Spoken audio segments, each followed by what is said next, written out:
सोचिए, एक जुलाहा, एक कवि, एक संत और हाँ, एक विद्रोही। एक ऐसी आवाज जो सदियों पहले उठी पर उसकी गूंज आज भी हमारे समाज में, हमारे बीच सुनाई देती है। जी हाँ, हम बात कर रहे हैं कबीर की। और आज हम यही समझने की कोशिश करेंगे कि आखिर कैसे 500 साल बाद भी उनके शब्द हमारी दुनिया को हिला देने की ताकत रखते हैं। तो सवाल बिल्कुल सीधा है। एक ऐसा कवि जो 15वीं सदी में था, वो आज के इस दौर में इतना रेलेवेंट, इतना जरूरी कैसे हो सकता है? मतलब क्या है ऐसा उनकी बातों में? बस इसी सवाल का जवाब ढूंढने के लिए हमें उनके विचारों की दुनिया में थोड़ा गहरा उतरना होगा। देखिए, कबीर को सिर्फ एक कवि समझना बहुत बड़ी भूल होगी। वो तो भक्ति आंदोलन के सबसे मुखर, सबसे क्रांतिकारी विचारकों में से एक थे। जरा सोचिए, वो एक ऐसा दौर था जब समाज और धर्म एकदम कट्टर नियमों में जकड़े हुए थे। और ठीक उसी वक्त एक जुलाहा खड़ा होता है और हर तरह के पाखंड पर, हर तरह के दिखावे पर सीधे सीधे सवाल उठा देता है। कबीर का मैसेज ना सुनने में बड़ा सिंपल लगता है, पर उस जमाने के हिसाब से सोचें तो अरे ये तो एकदम रेवोल्यूशनरी था। वो क्या कहते थे कि सच किसी पूजा पाठ या धार्मिक कर्मकांड में नहीं है, सच तो आपके अपने अंदर है, आपके पर्सनल एक्सपीरियंस में। मतलब भगवान तक पहुंचने के लिए किसी पुजारी या मौलवी की जरूरत ही नहीं है। रास्ता बिल्कुल सीधा है और आपका अपना है। तो चलिए सबसे पहले बात करते हैं उस मुद्दे की जिस पर कबीर ने सबसे ज्यादा चोट की, ईश्वर, धर्म और पाखंड।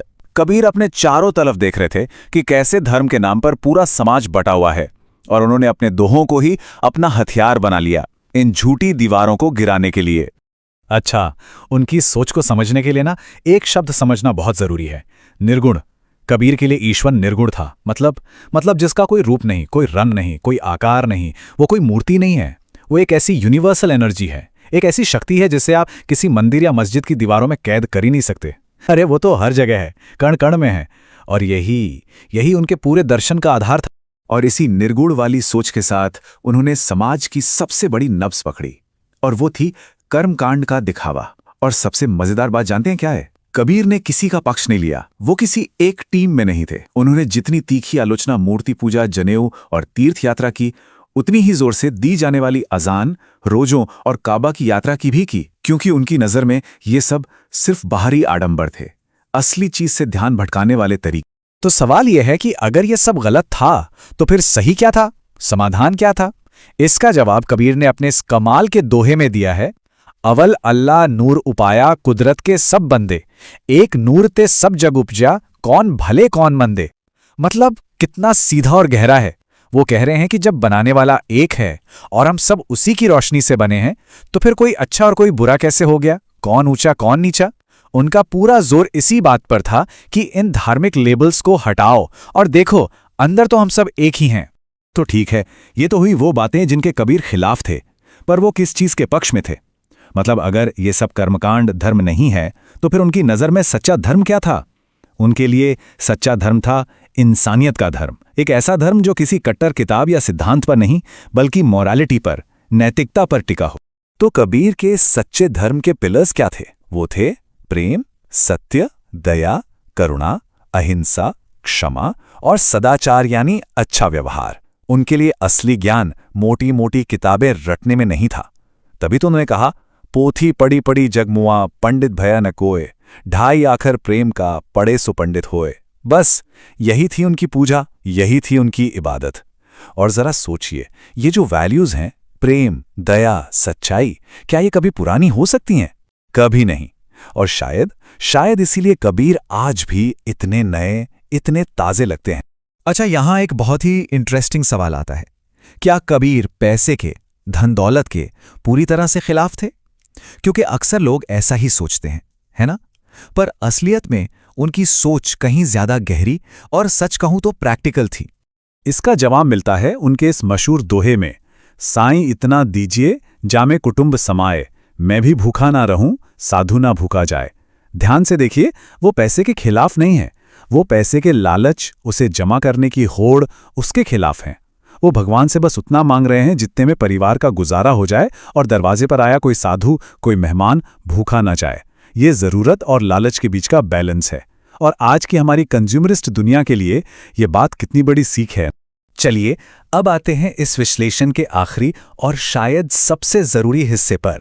ठीक है, मान लिया कि कबीर के विचार बहुत क्रांतिकारी थे, पर वो आम लोगों तक, जन जन तक पहुंचे कैसे? आखिर क्या था उनका सीक्रेट? इसका राज छुपा है उनके बात करने के तरीके में, उनकी भाषा में। कबीर की ये एक लाइन ही उनकी पूरी स्ट्रैटेजी बता देती है। कबीरा संस्कृत तरुरूप जल भाषा बहता नीर। क्या कमाल की बात कही है। वो कह रहे हैं कि संस्कृत तो कुएं के ठहरे हुए पानी जैसी है, जिसे कुछ गिने चुने लोग ही पी सकते हैं, लेकिन जो आम लोगों की भाषा है वो तो बहती नदी का पानी है, जो सबके लिए है, सबको ताजगी देता है।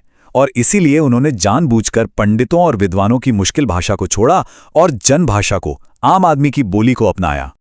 और ये कोई छोटा मोटा कदम नहीं था, ये एक बहुत बड़ा पॉलिटिकल स्टेटमेंट था।